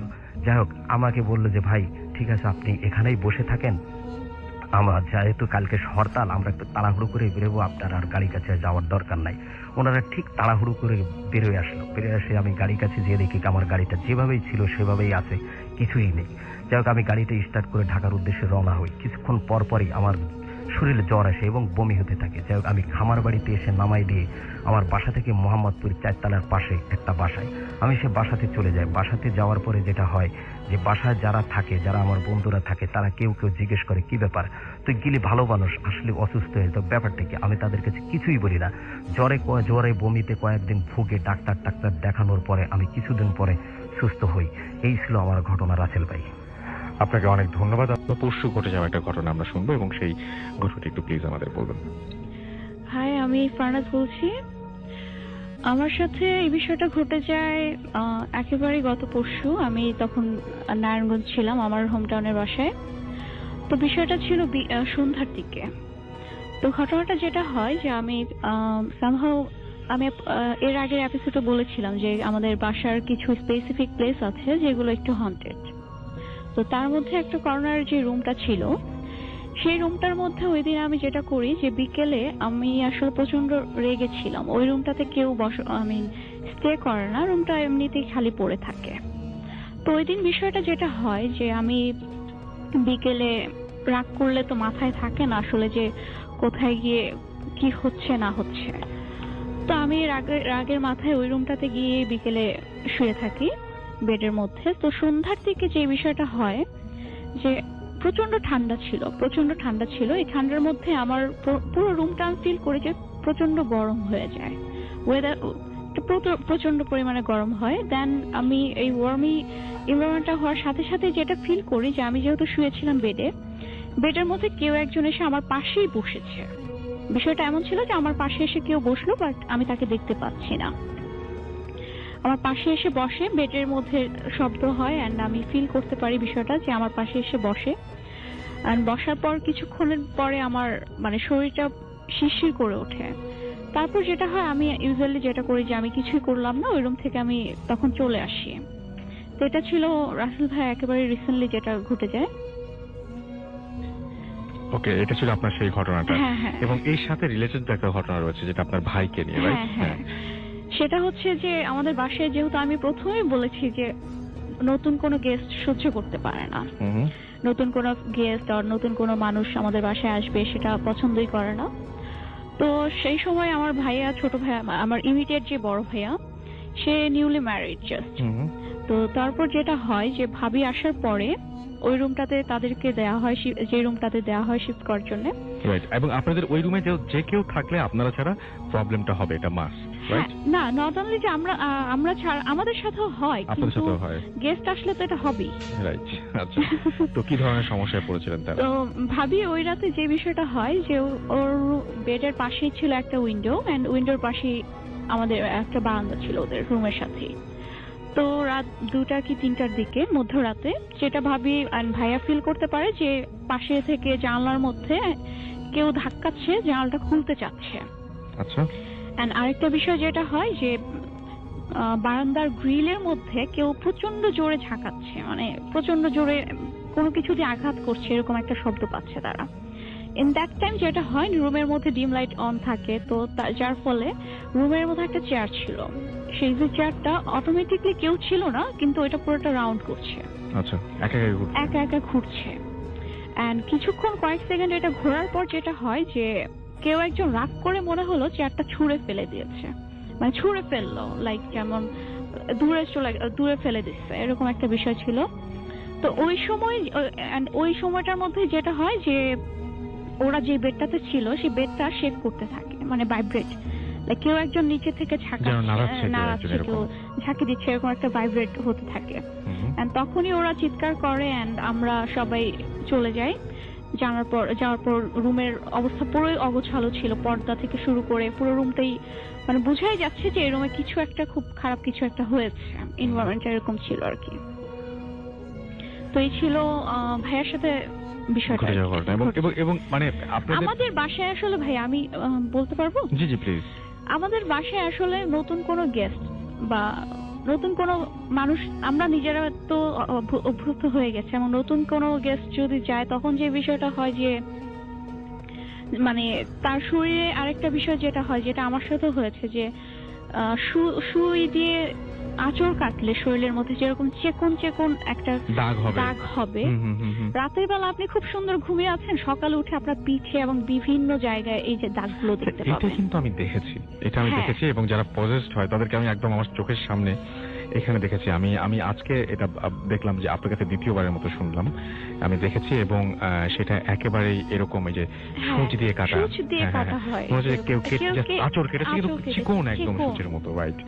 তো এটা আপনাদের বাসায় যে কেউ থাকতে গেলেই তার সঙ্গে, এটা আমার সাথে হয়েছে, এটা আপনার সঙ্গে হয়েছে, এবং আপনাদের বাসায় যারা গেস্টরা আসেন তাদেরকে নানান রকম ভাবে এই যে ভয় দেখানো হয় যে ভাই এমনও হয়েছে যে আপনি ঘুমিয়ে আছেন, সকালে আপনি নিজেকে আবিষ্কার করলেন আপনি ছাদের মধ্যে, কিভাবে গিয়েছেন আপনি নিজেও জানেন না। এটা কি আপনাদের বাসার মেম্বারদের সাথে? আমাদের বাসায়। আপনাদের বাসায়? হ্যাঁ, এর আগে এটা হয়েছিল একেবারে মানে আমাদের এক কাজের ছেলে ছিল, তার এই ধরেন 17 কি 18 এরকম একটা হবে। তো তার সাথে যে বিষয়টা হয় যে সে ঘুমিয়ে থাকে এবং সে খুব দুষ্ট প্রকৃতির ছিল, এবং সে বিশ্বাস করতে চাইতো না আমাদের বাসায় এই প্রবলেমগুলো হয়। তো যার কারণে যে রুমটার মধ্যে প্রবলেমটা বেশি, সে ওই রুমটাতে জেদ করে গিয়ে হ্যাঁ দেখি আমার কি হয়। তো ওই রুমে ও ঘুমিয়েছে রাতে, আর সকালে যেটা হয় আমরা কোথাও খুঁজে পাই না, এবং সকালবেলা যেটা দেখতে পাই সব জায়গায় খুঁজে যে তাকে ছাদে পাওয়া যায়, তার কোনো সেন্স ছিল না, সে নিজেও যায় না সে ওখানে কিভাবে গিয়েছে, খুব মানে বিধ্বস্ত একটা অবস্থায় তাকে পাওয়া যায় ছাদের মধ্যে। এন্ড বেডের মধ্যে ধরেন কোনো গেস্ট আসছে বাসায়, তার সাথে যেটা হয় যে ঘুমিয়ে আছে, ধাস করে ধাক্কা দিয়ে নিচে ফেলে দিছে বেড থেকে।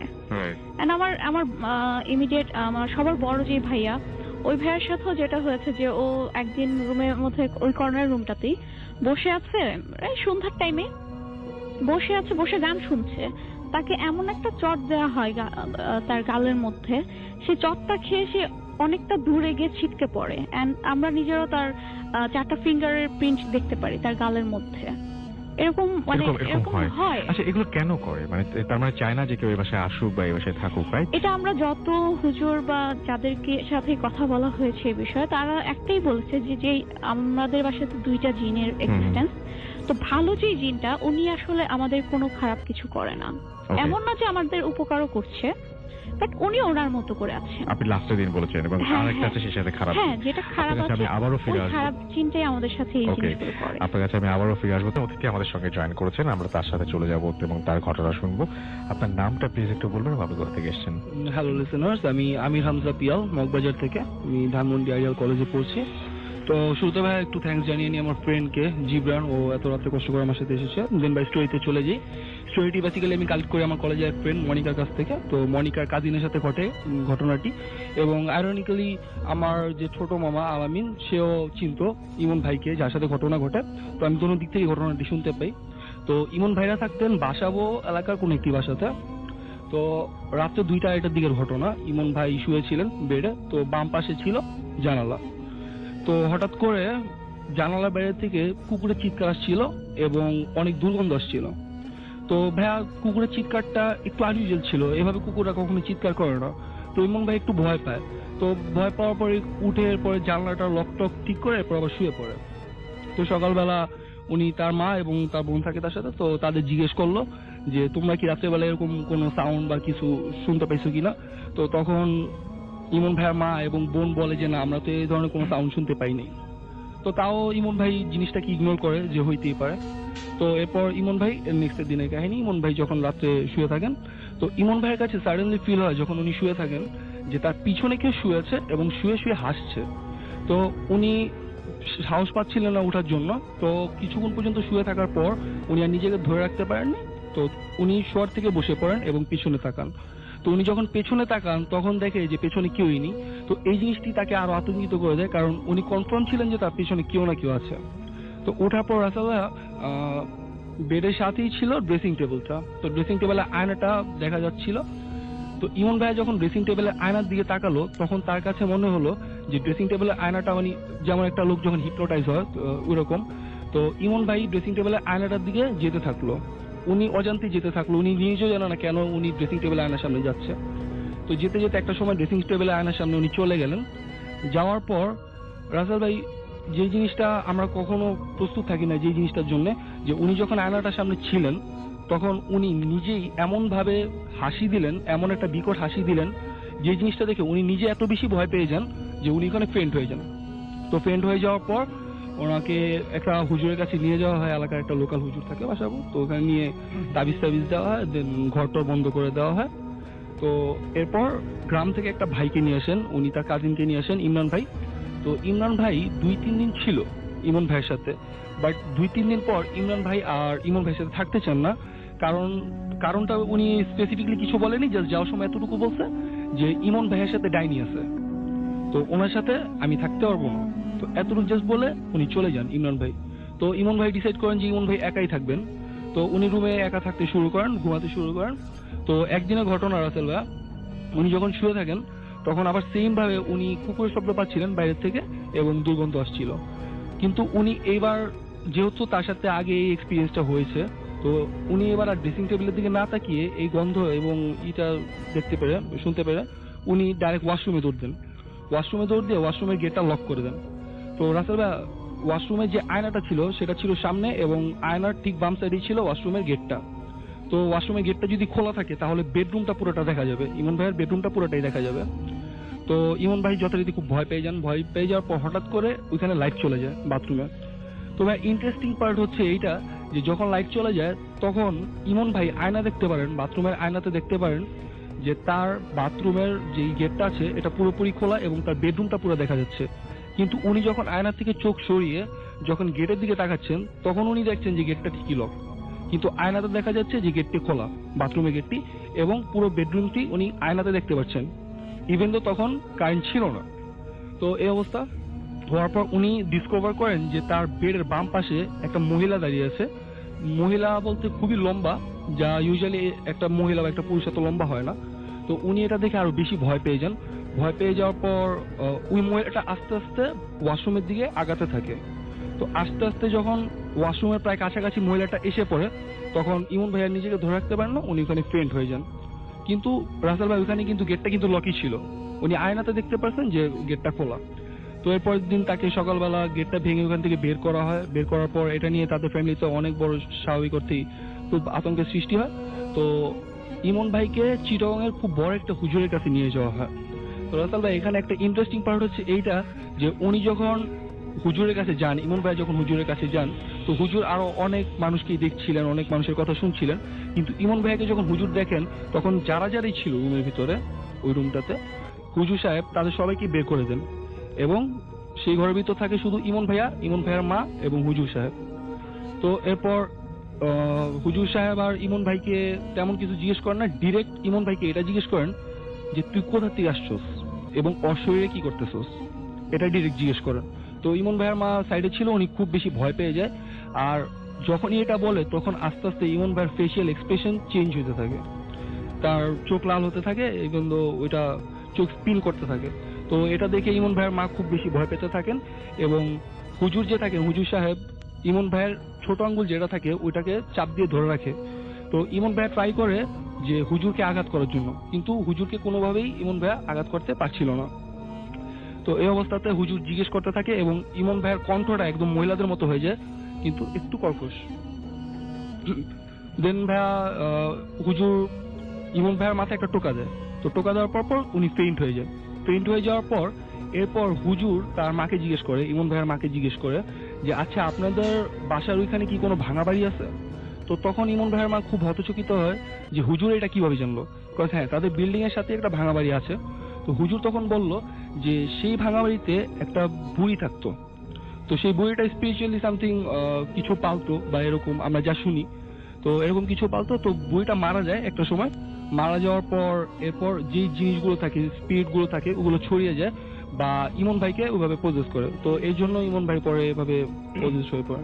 ওকে, থ্যাংক ইউ ভেরি মাচ। আমরা চলে যাব আমাদের এবারের অতিথির কাছে এবং এই অতিথি আমাদের আপনার মানে আপনাদের সাথে যিনি ঘটনা বলবেন তার আমরা প্রথমে জেনে নেব নাম এবং কোথা থেকে এসেছেন। প্লিজ আপনি একটু আপনার পরিচয়টা দেবেন সবাইকে। ডিয়ার রাসেল ভাই, আমি তুষার শ্যামলী থেকে এসেছি। শুনি আপনার ঘটনা। প্রথমেই ধন্যবাদ জানাই রাসেল ভাই আপনাকে, সেই সাথে দর্শকদেরকে। আমরা ঘটনায় চলে যাই। জি, ঘটনাটা হচ্ছে সেটা আমার সাথে না, আমার এক নিয়ারেস্ট ফ্রেন্ডের ভাবির সাথে বা বড় ভাইদের ফ্যামিলির সাথে ঘটা ঘটনা। ঘটনাটা যশোরের বাগাবাড়ি এলাকায়। তো আমার ফ্রেন্ডের বড় ভাই উনি রিসেন্টলি কোরবানি ঈদের কিছুদিন পরে বিয়ে করছে। বিয়ে করার পরে উনি দীর্ঘদিন বাড়িতে ছিল, থাকার পরে উনি তার কর্মস্থলে চলে এসছে ঢাকাতে। আসার পরের দিনের ঘটনা, বাড়িতে মেবি ভাবি আর আন্টি একাই ছিল বাড়িতে। যখন ওনারা রাত্রে ঘুমাইছে, অনেক রাত যখন হয়েছে, তখন ওনারা শুনলো যে বাইরে প্রচন্ড বৃষ্টি হচ্ছে। তো সাধারণত বৃষ্টি হইলে বাইরে অনেক কিছু থেকে যায়, হঠাৎ যেহেতু বৃষ্টি আসছে ভিজে যেতে পারে, সেইভাবে ওনারা দুজন বাইরে আসতে এসে দেখে যে কোনো বৃষ্টি নেই। চারিদিকে তাকায় দেখলো, তারা আশ্চর্য হয়ে গেল, কি এতক্ষণ এত জোরে বৃষ্টি শব্দ, কিন্তু এখন কোনো বৃষ্টি নেই। তো যাই হোক, ওনারা এসে শুয়ে গেছে। পরের দিনের ঘটনা যেটা, পরের দিন ওনারা এরকম রাত্রে শুয়ে আছে। তো রাত্রে ভাবি হঠাৎ দেখলো যে চারিদিকে প্রচন্ড আলো হয়ে গেছে। মানে উনি ভাবলো মেবি ভোর হয়ে গেছে। উনি উঠে আসলো, উঠে আসে ঘর থেকে যখন বাইর হবে, দরজাটা খুলে উনি শকড হয়ে গেল। দেখলো যে না, এটা তো ভোর হয় না, এখনো অনেক রাত। বাট তাদের ঘরের সামনে ছিল উঠান, দরজার সামনে উঠানের পরে ছিল তাদের রান্নাঘর। যেহেতু টিনের ঘর, আলোটা ঘরে আসছিল, তো উনি ভাবছে যে আলো হয়ে গেছে, মানে ভোর হয়ে গেছে। তো উনি দরজাটা খোলার সাথে সাথে দেখলো যে রান্নাঘরের চালের উপরে কিছু একটা লাইটের মতো, বড় লাইট বলতে এত বড় সাধারণত লাইট হয় না, মানে অনেক বড় একটা চতুর্ভুজের মতো। উনি যেটা বললো যে কোনো মানুষের আকৃতি না কি যেন একটা জ্বলতিছে রান্নাঘরের ঠিক চালের উপরে। আচ্ছা, প্রচন্ড জোরে, মানে এত আলো জ্বলতিছে ওইটা যে পুরো বাড়িটা প্রায় ওটার কারণে ফসা হয়ে গেছে। উনি দেখি তো আশ্চর্য হয়ে গেল, কি রে এটা কি জ্বলতিছে এখানে, পুরো বাড়ি এভাবে আলো হয়ে গেল। উনি হতভম্ব হয়ে দাঁড়ায় আছে, দেখলো যে আস্তে আস্তে ওই আলোটা, মানে টিনের চালের উপরে আলোটা কাঁপা শুরু করতেছে। উনি দেখে হতভম্ব হয়ে দাঁড়াইছে। পরে উনি যখন যেটা বুঝতে পারলো যে আলোটা চারিদিক থেকে, উনি যখন দরজা খুলে দরজার সামনে দাঁড়াইছে, চারিদিক থেকে আলোটা আস্তে আস্তে কমিয়ে আসছে ওনার দিকে, শুধু যে আলো শাড়িটা আছে ওনার দিকে আসতেছে আলোর রশ্মিটা, এবং কি ওটা আগের চেয়ে আরো দ্বিগুণ আলো হয়ে গেছে। আর সেই সাথে অনুভব করতে পারলো যে আলোটা যে দিক থেকে আসতেছে সেদিক থেকে মানে একটা প্রচন্ড গরম বাতাস আসতেছে ওনার দিকে। উনি ওই গরম বাতাসটা দেখে তখন ওনার মনের ভিতরে অনেকটা ভয় কাজ করলো যে কি এটা, এভাবে এখানে আলো জ্বলতেছে, এভাবে কম্পন হচ্ছে আর এরকম গরম বাতাস আসতেছে নিজের দিকে। পরে উনি ভয়ে দৌড়ে চলে আসছে রুমে এসে আন্টিদের রুমে এসে উনি চিল্লে অজ্ঞান হয়ে গেছে। তারপরে পরের দিন সকালে জ্ঞান উঠছে, তারপর থেকে উনি দীর্ঘদিন অসুস্থ ছিল। পরে আন্টিরা মেবি একটা হুজুর আনছে, বাড়িতে হুজুরানি দেখাইলো। হুজুর তখন বললো যে ওই ইয়াটা ছিল, উনি নতুন বিয়ে হয়েছে তো, আসার পরে ওখানে একটা খারাপ জিন ছিল, জিনটা ওনার দিকে মানে কুদৃষ্টি দিছে। ওই জিনটাই ওনাকে মেবি ভয় দেখাইছে বা কোনো ক্ষতি করতে চাইছিল। পরে ট্রিটমেন্ট করেছে, তবে জিন বলছে ওনাকে প্রায় বছরখানিক অনেক সাবধানে থাকার জন্য এলাকায়। ওকে, থ্যাংক ইউ ভেরি মাচ। প্রিয় লিসেনার, প্রতিনিয়ত এই ধরনের বাছাই করা ভয়ানক ঘটনা শুনতে চ্যানেলটি অবশ্যই সাবস্ক্রাইব করে নেবেন। তবে এই এপিসোডের মধ্যে কোন ঘটনাগুলো সব থেকে ভালো লাগেছে, কার ঘটনা শুনতে আপনারা ইচ্ছুক, অবশ্যই কমেন্ট বক্সে জানিয়ে দেবেন। আমি পরবর্তী এপিসোডে ঠিক সেই ধরনের ঘটনা দেওয়ার চেষ্টা করব, আপনারা যাতে খুব সহজে শুনতে পারেন। এই কারণেই বিভিন্ন জায়গা থেকে এই ঘটনাগুলো খুঁজে বের করে প্রতিনিয়ত রাত 10টা বাজে পাবলিশ করে থাকি। তো আজকের জন্য এখানেই বিদায় নেব। সকলে ভালো থাকবেন, আল্লাহ হাফেজ।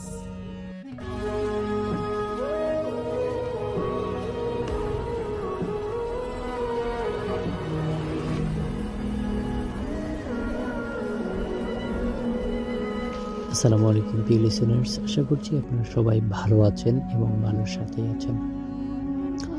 নতুন আরও একটি এপিসোডে আপনাদের সবাইকে স্বাগত জানিয়ে শুরু করছি আমাদের আজকের এপিসোড। আজকে যে গল্পটি বলবো, গল্পটির নাম হচ্ছে টয়লেটের ভূত। আমি আপনাকে আমার নানির মুখে শোনা একটি ভয়ঙ্কর ভূতের গল্প বলব। ঘটনাটি আমার বড় নানির সাথে ঘটেছিল। আমার নানারা দুই ভাই মিলে পুরন ঢাকায় নিজেদের প্রত্যেক বাড়িতে যৌথভাবে পরিবার নিয়ে বসবাস করতেন। বাড়িতে একটা মাত্র টয়লেট ছিল, যা বাড়ির পূর্ব দক্ষিণ কোণে একটা বেল গাছের পাশে অবস্থিত ছিল। স্বাভাবিকভাবেই মানুষ এত নোংরা ব্যবহার করে এত নোংরা করে যে মানে অনেক বেশি খারাপ হয়ে যায় এটা। আমার যে বড় নানা ছিল, সেই বড় নানা প্রতিদিন ফজরের ওয়াক্তে উঠে প্রথমে টয়লেট পরিষ্কার করে, তারপর গোসল করে, দেন তিনি নামাজ পড়েন। তো একদিন ছিল পূর্ণিমার রাত, চাঁদের আলোয় চারদিকে ভেসে যাচ্ছিল। হঠাৎ কোনো এক কোণে নানার ঘুম ভেঙে যায়। তিনি বাইরের দিকে তাকান, যে চারদিকে ফর্সা হয়ে আছে। তিনি ভাবলেন হয়তো ফজরের ওয়াক্ত হয়ে গেছে, আর সময় নষ্ট করা যাবে না, তাড়াতাড়ি উঠে একটু পরিষ্কার হয়ে গোসল দিয়ে তিনি নামাজ পড়তে যাবেন।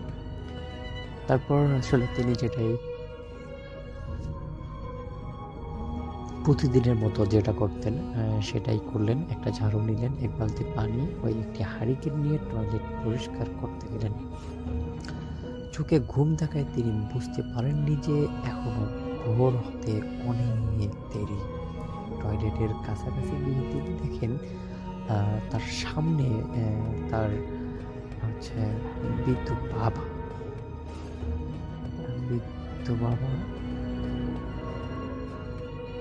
টয়লেটের সামনে বসে আছেন এবং ঘুমাচ্ছেন। তিনি বললেন, বাবা, এত রাতে তুমি এখানে কি করছো? তৎক্ষণিক তার বাবা কণ্ঠে বললেন, বাবা, আমি টয়লেটে এসেছিলাম, ফেরার পথে পা পিছলে পড়ে গেছি, হারিকেনটা রেখে আমার কাছে এসে আমাকে টেনে তোলো এবং আমাকে আমার রুমে পৌঁছে দিয়ে আসো। নানা হারিকেন রেখে তার বাবার দিকে এগিয়ে যেতে লাগলেন। ঠিক সেই মুহূর্তে পেছন থেকে তার বাবার আসল গলা শুনতে পেলেন। আবু ইউসুফ, কার সাথে কথা বলছিস এত রাতে? টয়লেট পরিষ্কার করতে আসছিস এত রাতে? কেবল তো রাত 2টা বাজে, তোর কি হয়েছে? তুই কি ঠিক আছিস? তিনি তৎক্ষণিক পিছন দিকে ঘুরে দেখেন তার বাবা হারিকেন হাতে নিয়ে তার পেছনে দাঁড়িয়ে আছেন। এরপর তিনি আবার দ্রুত সেই দিকে আবার তাকালেন, দেখলেন যে আসলে সেখানে কিছুই নেই। ভয়ে তিনি মাথা ঘুরে সেখানেই পড়ে যান, আর তার ভীষণভাবে জ্বর আসে। জ্বর প্রায় 3 দিনে একটুও কমেনি। পরে একজন হুজুর ডাকা হয়। হুজুরের বাড়িতে ঢুকেই বললেন যে এখানে একটা খারাপ জিনিস আছে, আর টয়লেটের পাশের বেলগাছটা হলো সেটার আস্তানা। সেদিন রাতে নানা আসল বাবা যদি নানাকে না ডাকতেন, তাহলে টয়লেটের যে আত্মাটা ছিল তার কাছে নিয়ে গিয়ে নানাকে হয়তো তিনি খারাপ কিছু করতে পারতেন। তারপরে আসলে সবকিছু বাদ দিয়ে হুজুরের কথা অনুযায়ী টয়লেটের পাশে থাকা বেলগাছটা কাটা হয় এবং আর মানে কোনো রকম মানে সমস্যা না হওয়ার প্রত্যাশা দেন হুজুর। কিন্তু পরবর্তী সময় দেখা যায় সেই গাছটা কেটে ফেলার পর ওই বাড়ির মধ্যে আরো বেশি আসলে জিনের অত্যাচার শুরু হয়ে যায়। কারণ ওই বেলগাছটাই ছিল সেই পেতনির একমাত্র আস্তানা। এখন তার আস্তানা না পেয়ে সে এই বাড়িতে হামলা চালায়। কখনো বা মানুষকে ভয় দেখায়, আবার কখনো রাত্রের বেলা পুরো আলো জ্বালিয়ে রাখে। আবার কখনো কখনো এমন দেখা যায় যে সে রাতের বেলায় কাজের মানুষ হয়ে বাড়িতে ঢুকে সবার মধ্যে একটা ফাসাদ সৃষ্টি করার চেষ্টা করে। আচ্ছা, যাই হোক, পরবর্তী সময় আসলে সবাই অনেক বেশি আতঙ্ক হয়ে যায়, যার ফলে তারা সবাই আবার সেই হুজুরের কাছে চলে যায়। হুজুরকে বলেছে, হুজুর, আপনার কথা শোনার পর তো এরকম হয়েছে, এখন আসলে এই বিষয়টা কি করব, কেমনে কি হবে না হবে। এবার আসলে হুজুরও অনেকটা ভয় পেয়ে যায়, কারণ তিনি যেটা ভালোর জন্য করেছেন সেটাই এখন খারাপ হয়ে দাঁড়িয়েছে। তিনি আর কথা না বাড়িয়ে আমার বড় নানাকে নিয়ে একটা বিশাল বড় কবিরাজের কাছে গেল, যিনি বিশাল বড় একটা বট গাছের নিচে বসে তপস্যা করেন আর কি। যাই হোক, তারপর তাকে নিয়ে যাওয়া হলো বাড়িতে এবং তিনি সেই যে গাছটা ছিল সেই গাছের গোড়া দেখতে চান এবং সেখানে গিয়ে আসলে মাটি খুঁড়িয়ে কি যেন একটা বের করে সেটাকে অবশ্য পরে আগুনে জ্বালিয়ে দেওয়া হয়। এই তারপর থেকে আসলে এখন পর্যন্ত আমাদের নানার বাড়ির যে এই বেল গাছটা ছিল বা টয়লেটটা ছিল সেখানে আর কিন্তু কোনো সমস্যা হয়নি এবং সবাই আসলে ভালো চলছিল। তো দর্শক, আমাদের কাছে যেই ভাই গল্পটি পাঠিয়েছেন সে কিন্তু ঢাকা শহরের ভিতরে বসবাস করেন। আর মানে তার যে গল্পটা আমার কাছে কিন্তু অনেক বেশি ভালো লেগেছে। আসলে আপনাদের কাছে কেমন লাগলো সেই বিষয়টা কিন্তু জানিয়ে দিতে পারেন আমাদের ভিডিও কমেন্ট বক্সে। তো দর্শক, সকলেই ভালো থাকবেন, সুস্থ থাকবেন। আবারও নতুন কোনো এপিসোডের দেখার আমন্ত্রণ জানিয়ে শেষ করছি। আল্লাহ হাফেজ।